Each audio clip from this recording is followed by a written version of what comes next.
Toronto Talk Sports and More, episode number 6, Wednesday, May 9th, 2018.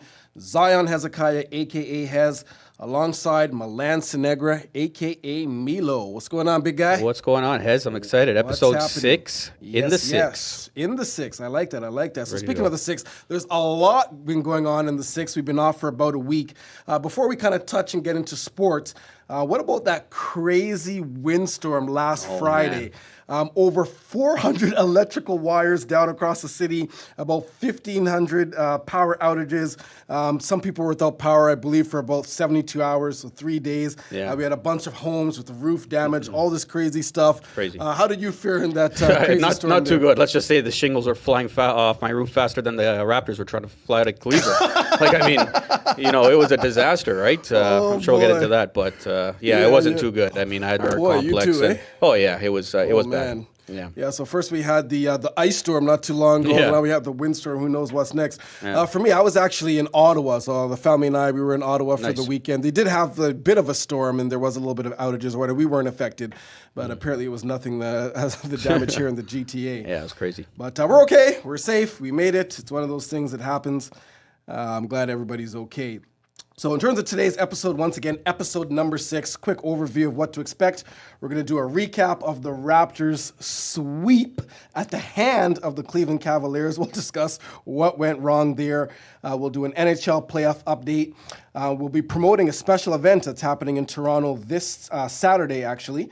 After that, we'll do a general sports roundtable talk about different things happening in the world of sports. And after that, for our And More segment, we have a very special musical guest who will be joining us in studio.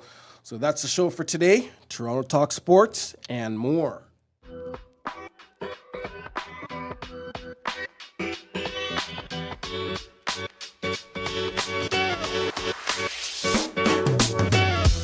Hez here, back with Milo, and now joined by the one, the only, Miss Tiana Rose. Hello. What's going on, T? Living the dream, buddy. Can't complain. Dressed in pink, looking pretty. My favorite color. All right. You go, girl. So, guys, here, check this out. We ended TTS episode number 5 with Quartz, who isn't here today. We miss you, bro. He basically announced the date of this episode here, TTS episode number 6, and he said, hopefully the Toronto Raptors will still be playing basketball then. Yikes. Well, lo and behold, they were eliminated this past Monday in yet another 4-game sweep at the hands of LeBron James and the Cleveland Cavaliers. So, guys, let's get right to it because there's a lot to discuss. What happened? Where did the Raptors go wrong? Where did they not go wrong? I think that's the bigger point. Oh, boy. The Raptors collectively were a better team. If you look at us as a whole compared to Cleveland, and I understand LeBron James, but, the layout was laid out for us by Indiana. Okay. They got to Game 7. Game 1 was supposed to be ours. Game 3 should have been ours, if you really think about it. There was no reason for us to lose those games. Well, particularly Game 1, and that set the tone, I believe, for the entire series. The manner in which they lost, as we said, they had the lead for the entire game, went to overtime, had no business going to overtime. They missed all those consecutive shots. I think you were saying you were going to jump off a building after that game or something. Oh, well, not me. I mean, as you guys know, I'm not the biggest Raptors fan in the world. I mean, I could really care less. But Appreciate that. but still love the 6. Lots of love for the 6. But that was just horrible. And I think that kind of set the tone for the entire series. Yeah, I just, I think that they just went completely wrong with their game plan. I mean, if you look at a guy, like the way that Cleveland is structured, LeBron James, and they surround him with shooters. Toronto Raptors did not shoot the 3 ball well in this series at all. And I think that's what they missed, right? I mean, you look at the Cavaliers, Kevin Love out there, Kyle Korver. I always get them too confused, right? But J.R. Smith, they're able to spread the floor with a big man, Tristan Thompson, in there to get rebounds. The Raptors don't have that 3-point shooting. C.J. Miles, he's a little bit inconsistent. Fred VanVleet never shot it well. DeLon Wright. But in terms of, Milo, in terms of defending the 3, what did the Pacers do that the Raptors did not do? Well, I think they were a little bit more disciplined in playing LeBron one-on-one. They had a guy like Lance Stevenson that can maybe stay in front of him a little bit. But again, the Raptors don't have that guy, right? They're guarding him with OG Anunoby, a rookie, And it's very tempting. If Coach Casey lays out a game plan that says, hey, stick with the shooters, it's very tempting still when LeBron drives by his initial defender to go and help. And, when it's DeMar or Kyle or whoever, CJ, leaving their men, it's just very easy for LeBron to make those pinpoint passes to those three-point I'd say shooters. one of the biggest mismatches in the entire series was Kevin Love, Jonas Valanciunas. JV actually played well. He had a good overall series if you look at his numbers. Right. But coach just didn't know where to insert him. There was particular times, down the stretch where do I play him, do I not play him, even though he's playing well. Yeah. Whenever he was guarding Kevin Love, Kevin always either, shot over on top or took him to the hole. I mean, JV cannot guard Kevin Love and then in game out two, on the perimeter. And then in game 2, Casey decides to go with CJ Miles and DeRozan on Kevin Love, and he just pounds him in the paint. Exactly. I mean, really and truly, what are you going to do, right? That was definitely a matchup nightmare in the series. I think the fact of overhelping, we spoke about that before. Like, there was no way, we had no idea, game plan, thought process of locking them down. There was no way for us to lock them down. Right. And referring back to what your point of saying, like the shooting factor. Absolutely. We don't have like Serge Ibaka. To me, if I see him on the squad next year, no, honestly, like this guy would start. For example, that one game where I think it was the last game where Serge started and Valanciunas he didn't start the game. Right. Yeah, Coach went a little smaller. And he's like, you know what? All right, cool. He got his little 4 points. But if anyone can come to me and say that Serge was worth the money, or it was worth any effort of our time, how did he produce for us in the playoffs? Yeah, he certainly had to. I think he took an early vacation back to Africa or something. Yeah, I was like, buddy, you're weak. Yeah. Like, I'm like, you're super weak. And it was just frustrating, like, to see him and, like, CJ Miles. Like, I just felt like how you need to step up in the playoffs. Right. And I understand the Cavs are a playoff experienced squad.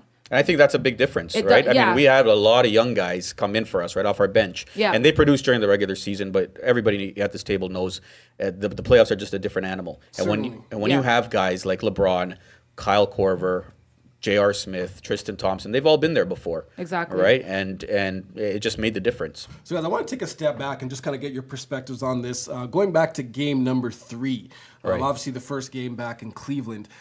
Fourth quarter, DeMar's on the bench. I believe the Raptors were trailing by, double digits, maybe 10 or 11 points heading into the fourth. What are your thoughts on that benching scenario? Because that seemed to be a very, very hot topic on social media. Yeah. What do you think of that? I actually didn't have a problem with it, to be honest with you. I think he came out. He didn't play the last 14 minutes, so he came out probably around his regular rotation time. In the third period. Yeah, 2 minutes left, and then in the fourth quarter, the guys that Casey went with made a run. So why are you going to bring back a guy that's struggling both offensively, defensively? He was shooting 25%. Right, and he wasn't contributing in any other area. So he wasn't defending well. I do truly believe, though, that if the game did go to overtime, that DeMar would have started overtime. Right. But I don't blame Coach Casey at all. I think that he needed to roll with the players that got him there. See, now what my problem is DeMar DeRozan gets paid how much a year? Isn't he Quite a an few all-star? shekels. It's like 136 It's 136 million. Yeah, and Lowry's about $100 million. Right. So if you are an all-star player and that's your job to lead the team, essentially, it's kind of between him and Kyle Lowry. Right. You don't have that opportunity to have a bad game in the playoffs. We should have just went with Mike Lowry from Bad Boys. Exactly. He probably would have put something there. I don't want to create excuses for these guys. Like, if I'm looking at the leaders of our team, Kyle Lowry and DeMar DeRozan, like, there's a lot of fault to be placed. But that's the difference also. All-stars compared to superstars. So Exactly. Let's look at the numbers, guys. Let's break it down. And actually, I debated this online as well. So I would say Kyle Lowry arguably was the best Raptor in this 4-game playoff series against the Cleveland Cavaliers. 17.8 points per game, 8.8 assists. He shot 57% from the field. So he was okay. Obviously, game number 4, which the series was pretty much done. You're not going to come back from, down 3-0. He had, I believe, 5 points, whatever it was. But DeMar DeRozan, 16.8 points per game. He shot 44%. He was 0 of 9 from 3-point range in the entire series. Unacceptable. Actually, if you go back to the Wizards series, back to Game 6 of the Wizards series, DeMar DeRozan has missed his last 13 3-point attempts. Unacceptable. Totally unacceptable. Yeah, like, see, that's completely ridiculous. And like as the NBA has changed and evolved, the 3 is like the layup now. Right. Like, beyond the arc, like, you need to be solid. You need to be able to put up those numbers because that's where the game's going. It's an outside game. But the point is, what's up with DeMar? I mean, let's go back to Kyle Lowry for a second. And same thing in the first round series against the Wizards. 17.8 points, so that was around his average in series number 1. DeMar DeRozan, 17 points a game Yeah. for your number one option. DeMar DeRozan, Mr. All-Star. Some people want to hail him as a superstar, whatever the case. 17 points again, 40. Forget about the three-point shooting for a second. 44% from the field. That's just not going to cut it. No, it's unacceptable. And here's a guy that revamped his three-point shot, right? Started shooting it a little bit more. He actually shot it pretty well in the regular season, but the playoffs is his time to shine, and he never showed up again.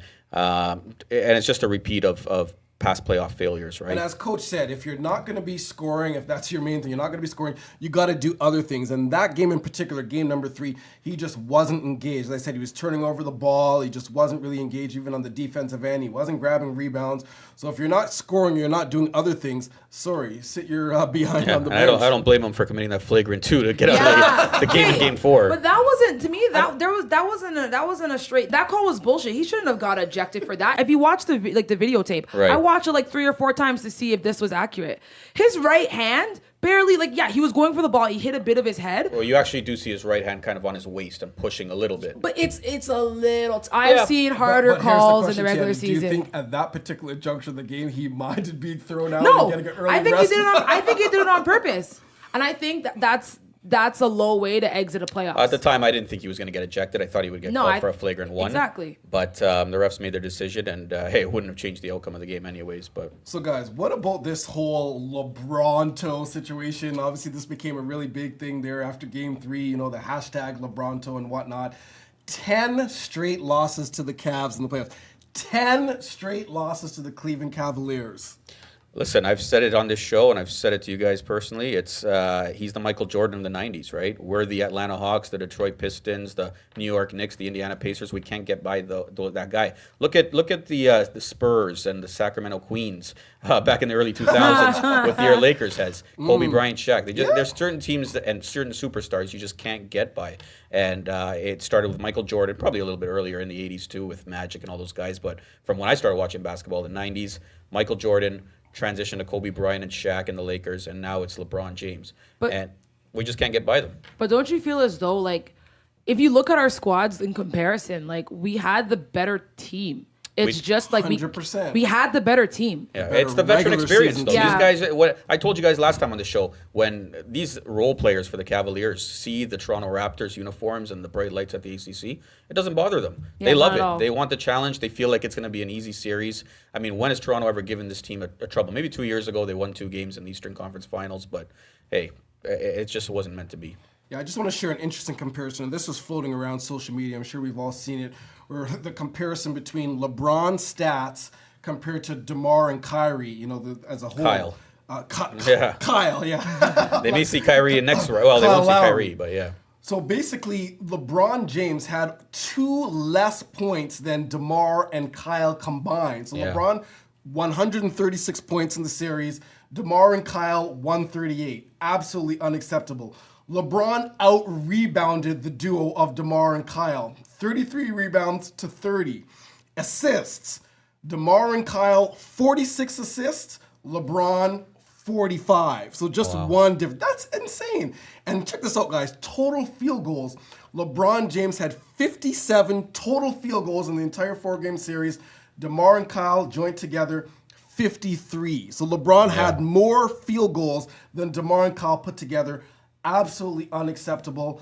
Big reason they lost. And as I said, I don't blame Kyle Lowry too much. I mean, for the most part, he was the best Raptor.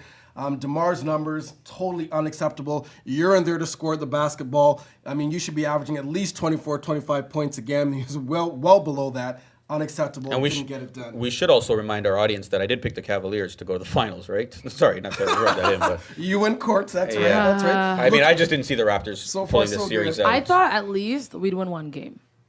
At least like Philly, for example, like Philadelphia at least won one game. You know what I mean? Like at least win something, like make yourself appear useful, for crying out loud. And the Raptors couldn't even pull that out. Just couldn't get it done, guys. As I said, Kryptonite, LeBronto, whatever you want to call it, 10 in a row, lost to Cleveland. Something needs to change. And on that note, that's exactly what we're going to discuss in next week's episode. Where do the Raptors go from here? What changes are needed? Because I'm sure we would all agree major changes are definitely Absolutely. needed. You can't continue to do the same thing and expect a different result. The definition of insanity, as we all know. So we'll discuss that in next week's episode. I think a lot of the players are going to be saying "We the South" next year. Not going to be North.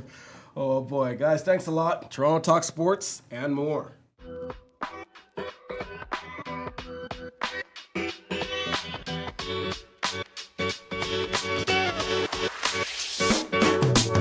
Toronto Talk Sports and more.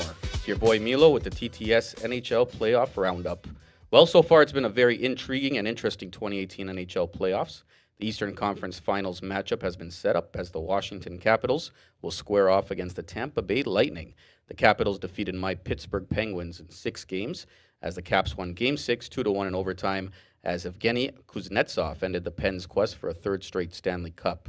This will be the first trip to these finals in 20 years for the Capitals, as they finally got rid of those playoff demons, and Russian native Alex Ovechkin is closer to a Stanley Cup than Vladimir Putin is to colluding again with Trump. The Tampa Bay Lightning sure made the Maple Leafs fans quite happy as they dispatched the Boston Bruins in 5 games to advance to the East Finals.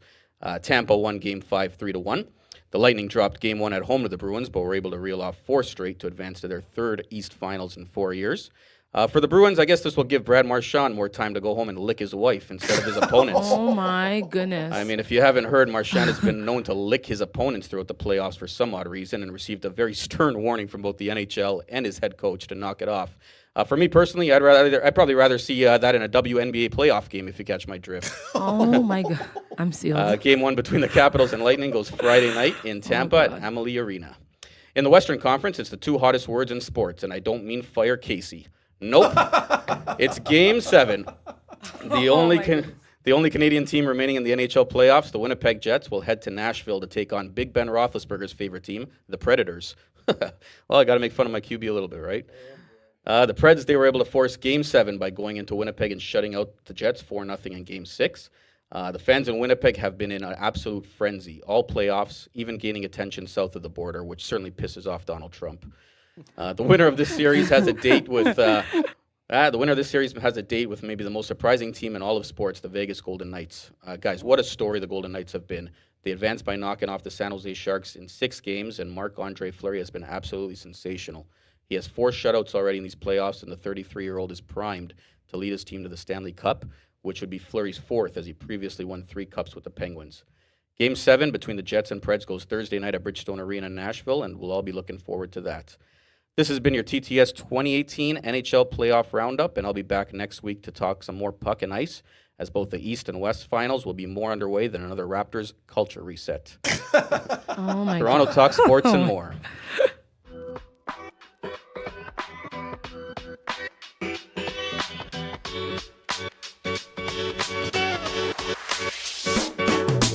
Toronto Talk Sports and more. We have a special guest joining us in studio, Tammy Williams, former publisher of a trade magazine, real estate investor, and member of The Matrix. Tammy's passing by the studio today to tell us about a big event that her and her team are promoting in Toronto this weekend. Miss Tammy, how you doing, dear? Awesome, just awesome. How about you? Good stuff. I'm blessed. I am blessed. Beautiful day. Everything is great. So tell us about this big event. Wow, this event. Where do I start? Well, the committee that I'm a part of, we are the first time ever bringing the titans of the industry to Toronto. We're talking about the most amazing speakers you can think of, from world-renowned Les Brown. Goodness, he's a motivational speaker. He's an author. Very familiar with him. Yeah, we've got 3-time World Series champion Todd Stoudemire. Todd Stoudemire, former Blue Jay. All right, Yes, awesome, yes, good yes. stuff. And he's an author as well. We've got James McNeil, another renowned author who shared the stage is with, oh my goodness, everyone from Bob Proctor to Les Brown, Anthony Robbins. That's good company. Very Yes. nice. And then, of course, Mr. Byron Nelson. He's a philanthropist. He's Okay. a world business leader, advisor, and a wealth coach. Wow, and he's the all founder right. of The Matrix. Okay, so tell us about, what is this Matrix? When I think Matrix, of course, I think the movie. Tell us, what is this Matrix business all about? Oh, yeah, we have some of that in there, too. All right, so the blue pill, red pill, which one are you going to choose? Yeah, I guess it depends on what day, but All right. definitely blue is our color. Okay, I like that. The Matrix is really, what it stands for is making a team realize its expectations. Okay. And so we're a collective group of professionals that work together to collaborate and grow and expand and help each other create wealth, as well as more than anything else, I think probably is providing like a fostering of growth, Okay. right, and support. Awesome. Yes. Okay, very nice, very nice. So, what will people exactly get out of this event? Why should people come to this event, which is taking place this Saturday, May 12th? Why should people attend? Well, first of all, so they can become the ultimate communicator, Okay. get inspired, learn how to overcome any obstacle. They'll be able to learn how to fully express themselves, how to finish whatever they start, Okay. be in a group where people are going for their dreams. You know, very important right now. Awesome. The world is changing. Indeed right? it is. Indeed Yes. it is. Okay, very nice, very nice. Anything else that you want people to know about the event? Anything else you want to share with us? Well, probably the best thing is that the VIP spot, there's a photo op Okay. available. You get a lunch, and I'm not sure if there's any spaces available left in that. All right. People should go right now. Actually, they can contact myself. Okay. Yeah, where can people go to get more information on the event, Tammy? Probably the best thing would be for them to reach out to me. Okay. Because we do have a Matrix special that we can offer that they can't get online. Okay, There's so you got the just- insides. Yes, All right, yes, all because right. I'm a part of that little group, so I have a little inside connection. What's the general or the regular admission like?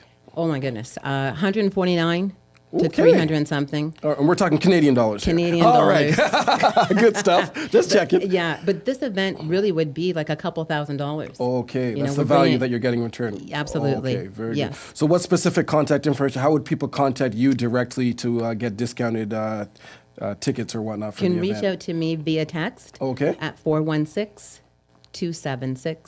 416-276-0113. Say that phone number again. 416-276-0113. That's Tammy Williams. So, guys, this Saturday, May the 12th, at the Sheridan Center from 4 to 8 p.m., the event's entitled Your Voice of Greatness. Once again, featuring Todd Stoudemire, Byron Nelson, James McNeil, and Les Brown. Go and check it out this Saturday, May the 12th, at the Sheridan Center, 4 to 8 p.m. Tammy, thanks for joining us.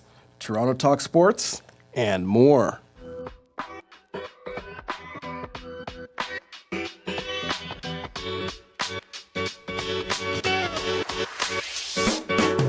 Hez back here with Milo and Tiana. So this is TTS Open Sports Talk, where we're just going to open it up and discuss whatever's on our mind pertaining to the wonderful world of sports. There's so many things to discuss, sports stories breaking 24/7. So guys, let's get right to it. And I'll go first, actually. And what I want to discuss is not specifically relating to any sport, so any one sport in particular. It's just a general observation across most sports, directly relating to fans, actually. And that is hating. Yes, hating. Specifically, hating greatness. I know Tiana knows a lot about that. Oh, boy. Excuse me? You hate on me all the time. You see I all this do. greatness over here? I do. Oh, okay.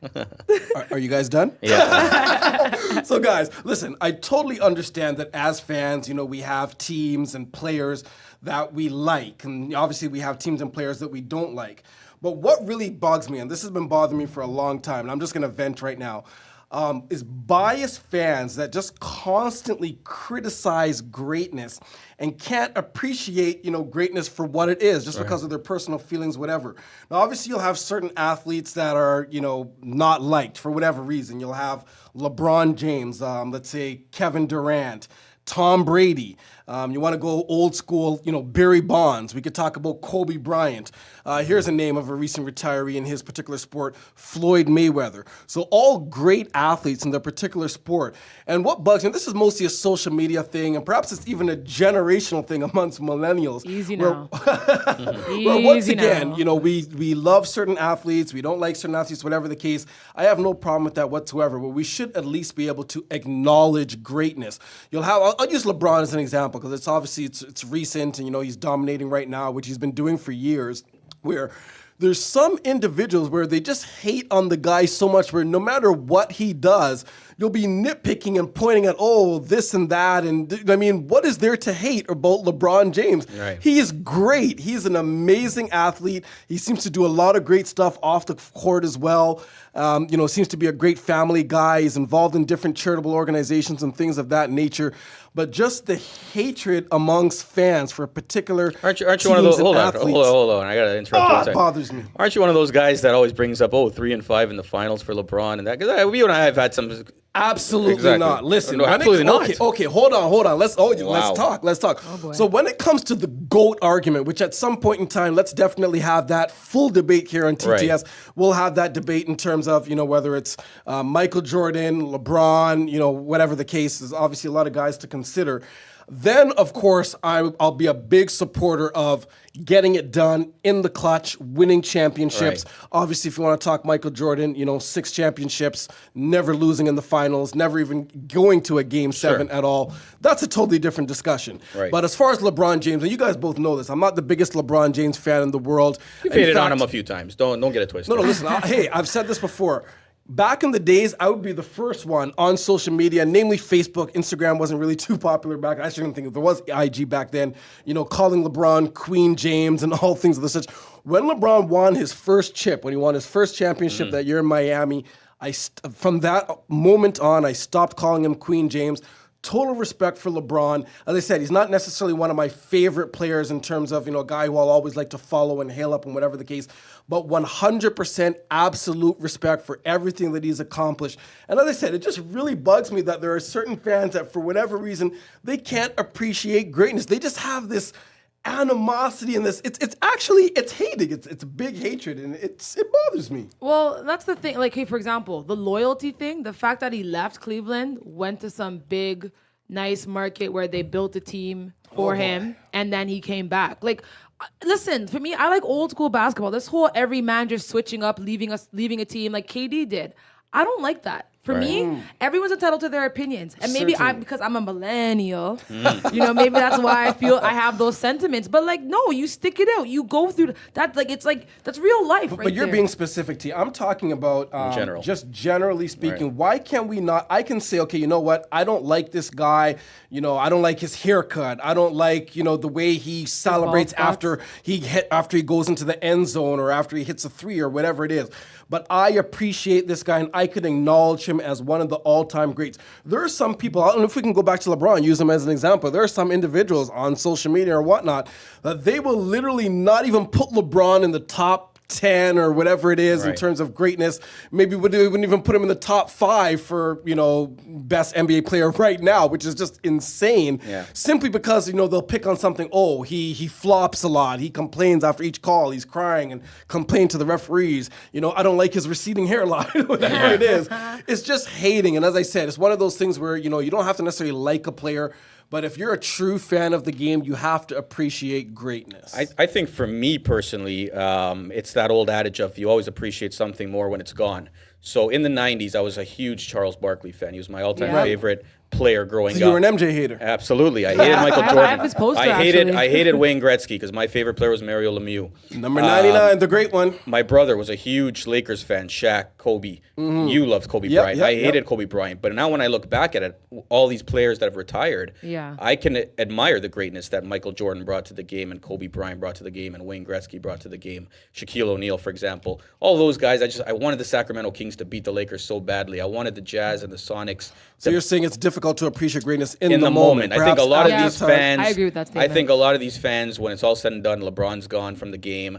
I think LeBron will be missed. I think what LeBron has brought to the game, if you want to specifically just talk about LeBron for this year, he will be sorely missed. Like even a guy like Kobe. I mean, we have a good friend that loves Kobe Bryant. Yes, and I used to hate the guy. I mean, I couldn't stand him. But when I look back at his career and the greatness, he also loves adultery. But oh boy, wow, bring him out. Yeah, absolutely.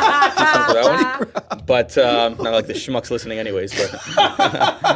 But at the end of the day, man, I think I do agree with you. Millennials are a little bit more have that hatred a little bit more towards superstar athlete. Very passionate. I agree. You are very passionate. But I think the day and age of social media now as well, it's very easy to go on Instagram or Facebook or Twitter and, go on a rampage on your favorite player, right? Right. Or the player that you hate the most, I should say. But, for me personally, I remember back in the days, I never was a fan of those players I mentioned, but I appreciate their greatness. And what I they think did a for lot their of it has sports. to do with, and once again, not to pick on the millennials, I think a lot of it is a generational thing in terms of just that hatred and that inability to appreciate greatness. But guys, enough on that. Yep. T, I'm going to throw it over to you. What would you like to bring to the table? What's on your mind in terms of the wonderful world of sports? What do you want to share with It is us? such a wonderful world, isn't it? Indeed it is. It was weird for me this week to see Joey Bats come out in that Atlanta Braves Yes, jersey. yes, It was yes. so weird. I was just like, this doesn't look right. It doesn't feel right. Not at all. I never thought that he would leave the Jays. He was or one of at my least favorite players. Absolutely. yeah, and at least I thought he would at least retire in a nicer fashion than the way how he left. It was just like he was doing terribly. Well, it was almost surprising when they brought him back for the 1-year deal a year ago. There was talks. It was that, a 1 year and then the option. Yes, And then they didn't yes. renew the option. He did write a nice letter, though, to the Jays Yeah. fans last week, and I thought that was very touching of him and very compassionate, right? I mean, the guy did so much, and like I mentioned last week, I was at that game when bat he hit flip. that. Oh, the bat flip Yeah. game, and just the emotion in that building was crazy. So, for him to do that and write that article, I think it was pretty special for Toronto. Yeah, and that's the thing. Like he's done a lot, like charitable work. His girlfriend, who is now his wife, which congrats, that's really cute. He's done a lot of charitable work for Toronto. So it's just weird to see when guys that have actually kind of put made it their stomping ground for them to leave. It's really weird. And then in other Jays news, Roberto Osuna, Yes. like what's going on? With He seemed like he was the only one that got a hit yesterday. Ba-dum-bum. Oh my goodness. Too soon? Yeah, so he was charged with domestic assault. There weren't a lot of details released. On the but, same day as the Jays got no hit, too. Yeah. So that's And that's really cool. That game was the no-hitter. from a Canadian. It was a Canadian. It was the first time a Canadian Yeah. actually pitched a no-hitter, and he did it in his hometown. From Landover, BC. Yeah, what's his name? James Paxton, Paxton. yeah. Yes. Yeah. So this thing, do stats like that matter to you guys? Like, do you guys even care? A no-hitter is a huge thing. no-hitter's It's a a huge historic. deal. Absolutely. It's historic. So the fact that he's Canadian, does that like rub a little? Does it make you feel any I better? mean, it was nice that he did it on Canadian soil in front of Toronto. He had a lot of family and friends in the stand, so that was pretty. I think he was the second Canadian to throw a no-hitter. Yes. Yeah. and But the first time in Canadian soil. Canadian soil. Yeah. So that But was then amazing. How do we feel after the 5-0 loss? Okay, it's a 162 game season. I really don't care if they lose one game here and there. Look at John Givens over there, eh? Oh yeah, Look at you, bud. Not a fan of John Gibbons, by the way, but listen, I it's know a- you're not. That's why I called you.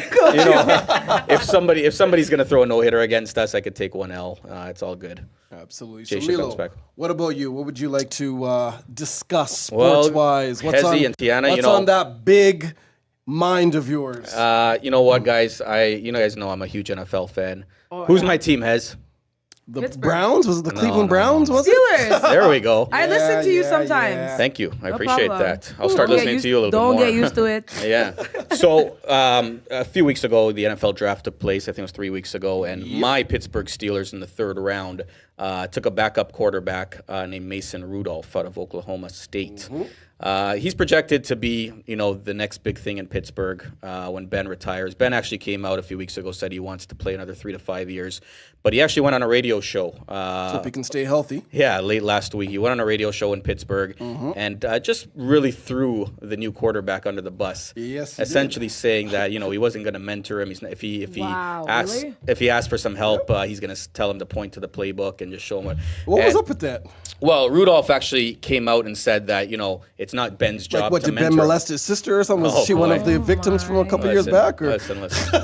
Jesus. Hashtag me too, right? I knew that was coming. I knew it was coming. No, but you know what? Let's put it this way: from September to hopefully February, I love Ben Roethlisberger. He's my quarterback. I'll ride with him.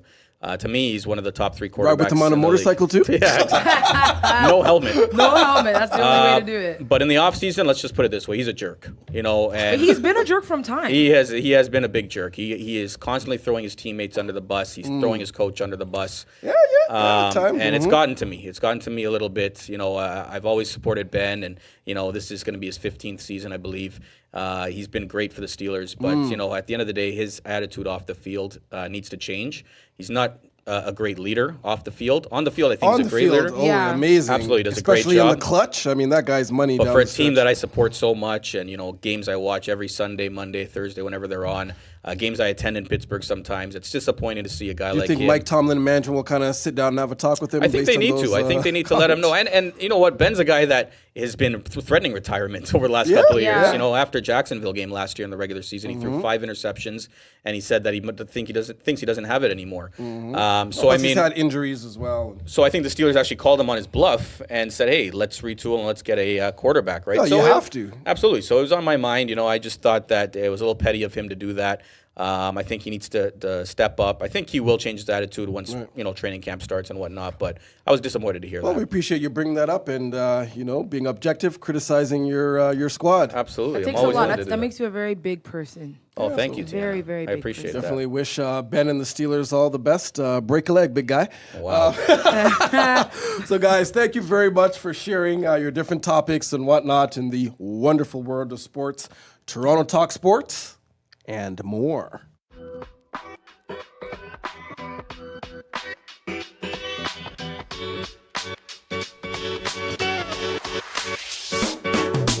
Welcome to another edition of And More, where we discuss a wide range of topics outside of sports. Zion Hezekiah here once again, joined by the lovely Miss T. Rose. So we usually bring on a Toronto-based entrepreneur, artist, or influencer, give them an opportunity to promote their business, craft, or project. Today we are very pleased to welcome a very talented musician, SABINA. SABINA is a Toronto-based musician who studied at Berklee College of Music, so in Boston, Massachusetts. Her talents include songwriting, singing, and the playing of instruments, namely the violin. She teaches music to children, and she's very passionate about helping to raise a musical generation. Her main aim is to help bring peace and harmony into the hearts and souls of her music listeners. Toronto Talk Sports and more. Please join me in welcoming SABINA. Hello, how are you? What's going on? Oh, just chilling. Thank you for having me. Welcome to the Thank you studio. for How you coming. doing? Good. Yourself? Awesome. We're great. It's a beautiful day. Sun is shining. Toronto Talk Sports, we're large. Let's God go. is good. Everything is good. Excellent. Awesome. So listen, let's start from the beginning, the genesis of all Yes. of this music and all that good stuff. How did you get started with music? How did this all come together? So my mom, she's a piano teacher. So ever since I was 3, she literally just plopped me down on a piano and she's like, okay, so you're going to learn. So I started off Okay. at piano. All right. And then maybe when I was about 10, I started the violin. But because I had the piano background, I was just able to pick it up. So I went through levels just easy. Awesome. But because my mom taught me piano, I didn't really like it, to be honest with you. So violin, that's my What level did you get I to loved in it. piano? 7. Okay. She wanted me to go to 8, but All I right, went to but you 7. were- Okay. But All violin, right. I went to 9, so she was happy about that. Okay. Yeah. Well, good stuff. Yeah. Stuff. That's awesome. Growing up, because obviously music was something within your household, like your external factors, like is there any artist in particular that you kind of wanted to mirror your career Oh, around? yes. Lauryn Hill, Amy Winehouse, All right. Adele, Okay. Jill Scott, Erykah Badu. Just people with Yes. real soul, just Soul, that's what I would say, rawness, and they're absolutely. real. It's not fake. It's just real music. It's edgy and it's Yeah. pure. Exactly. Yeah, Okay, good I can stuff. understand Good that. stuff. Yeah. What would you say has been your biggest challenge so far as a musician? So obviously you've been doing your thing for how many years now? It's been maybe 15, 20 Okay, years. so it's been a while. It's been a while. What would you say has been your biggest challenge so far in the industry in terms of getting to where you want to go? In the industry, there's 2 things. I would say the first thing would be being a woman in the industry. Sometimes people just don't take you as seriously at first. Right. But once you start to talk and you're like, oh yeah, loops and all this stuff, and they're like, okay, she knows what she's talking Okay, about. good stuff. Or once I start to sing or play violin, So, from your speaking about breaking into the industry, and I know sometimes it's hard for a Canadian artist. How do you see yourself in a global sense of achieving milestones, say for example the Juno Awards? Would that be something that you're is that on your radar? How do you see your career progressing? it is definitely on my radar. Junos, Grammys, but that's obviously the later part of the journey. I like that you said journey. Yeah, because it's yeah. No, it just because when you speak of journey, you understand that your headspace is more alongside the process. It's a process, absolutely. Yeah. Exactly. That's awesome. Exactly. And even as a musician, just your craft, it's like any other industry. It just evolves in different ways, right? So you kind of have to adapt to it and just go with it. Yeah. Okay, so music aside, just for a split second, let's Yes. get personal. Let's go on another level. Okay. What's something that people would be surprised to learn about SABINA? What's something people would kind of, be surprised to So learn do you want about something like weird, or do you want something like We want it all. So give us both. We got time. What you got? So we'll do something like just real first, I guess. All right, bring it. So just when I was younger, I was just always musically inclined. So you could give me any kind of song and I could just play it type thing. Okay. You know what I mean? Which was good. And the weird stuff, I have a square head. This girl Okay. said she has a square. Yeah, like literally, if you put both of your hands on my head, it's like it's a square. That is interesting. It's a square.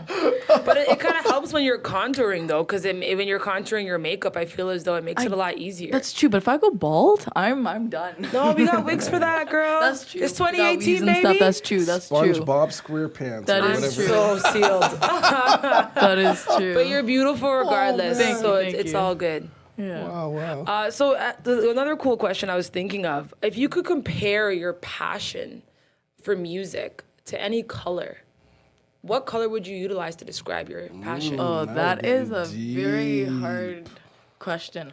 But so I don't know the exact color, but it'd be something like emerald or something like a deep kind of I like the colors that color you're wearing right where now. you.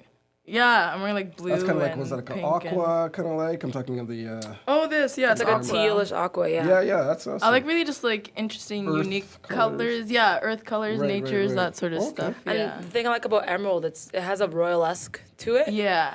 So I like that. I like Yeah. that. That's cool. That's cool. Yeah. Like deep colors, yeah. Yeah. I'm a deep gal. All All right, right, it's all that right, deep all gal. right, all right. So I got a very, very serious question. I know we're kind of joking around a little bit here and there. Like, T just asked a really deep question. I'm going to kind of follow up and take it to another deeper level. Yeah. Are you ready? I'm ready. All right, so here we go. Real serious. Okay.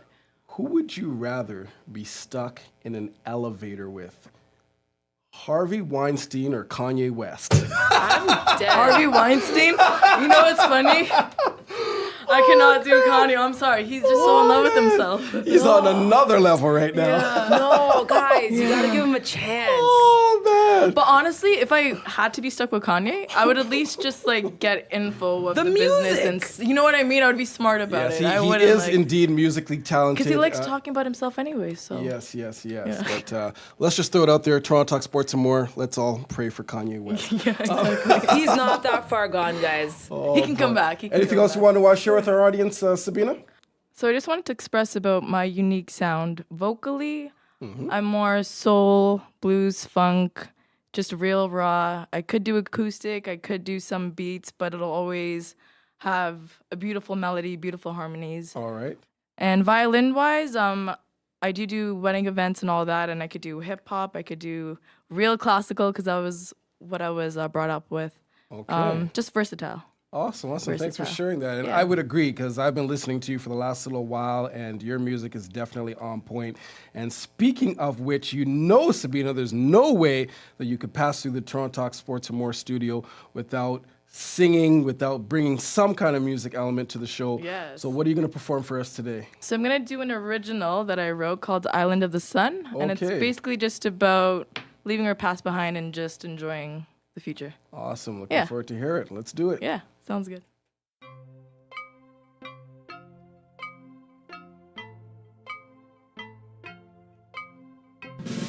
My black and white world now fading.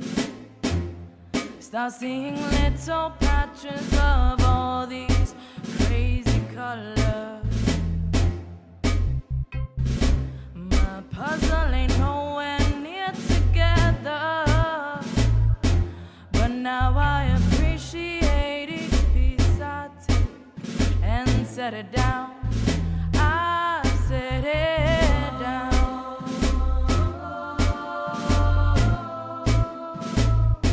Whoa, the birds are singing, everybody's chilling. The world don't seem so bad.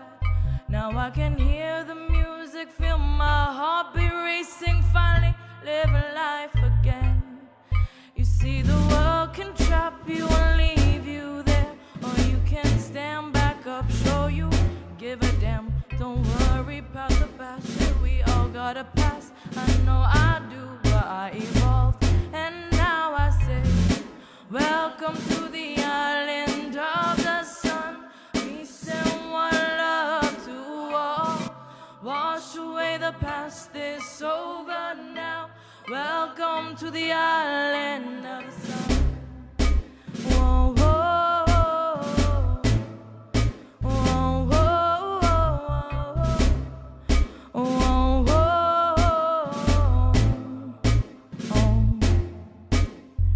Crawling, I was crawling, now I'm standing, yeah, I'm standing. See me walking now, I'm walking there, I'm running now, I'm running. I was crawling, see me standing, now I'm walking, see me walking, there I'm running, see me running. Welcome to the island of the sun. Peace and one love to all. Wash away the past, it's over now. Welcome to the island of the sun. Welcome to the island of the sun. Welcome to all. Oh, it's over now. Welcome to the island of the sun. Welcome to the island of the sun. Welcome to the island of the sun.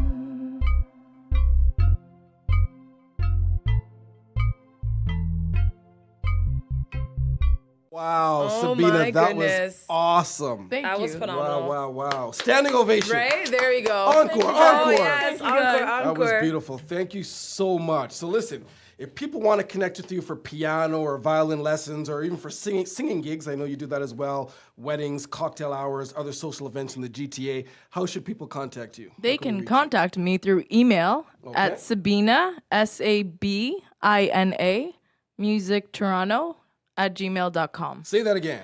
Sabina, musictoronto@gmail.com. Awesome. I know people can also connect with you via social media. You're on Instagram, big on Instagram, under soulsista.sabina. So that's soul, SISTA .sabina, SABINA. That's her social media, her Instagram account. Yes. So we made a special request for you to play a Bob Marley song on the violin. You did. Let's jam out to end this segment with one of my all-time favorite songs, Three Little Birds, Robert Nestor Marley. Sabina, close us out. All right.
Well, thank you everyone for listening to episode number 6 of Toronto Talk Sports and More. I want to thank our special guest, SABINA, for blessing us with her musical talents.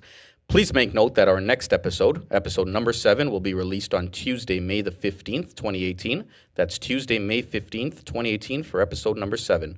On that episode, we'll be discussing what changes the Raptors need to make moving forward, and we'll have a few guests joining us in studio. Toronto Talk Sports and More. For the love of the six, let's connect. Thank you for tuning into Toronto Talk Sports and More. Please subscribe to our podcast via Apple iTunes or Google Play Store. And stay tuned for new episodes, prizes, and surprises at torontotalksports.com.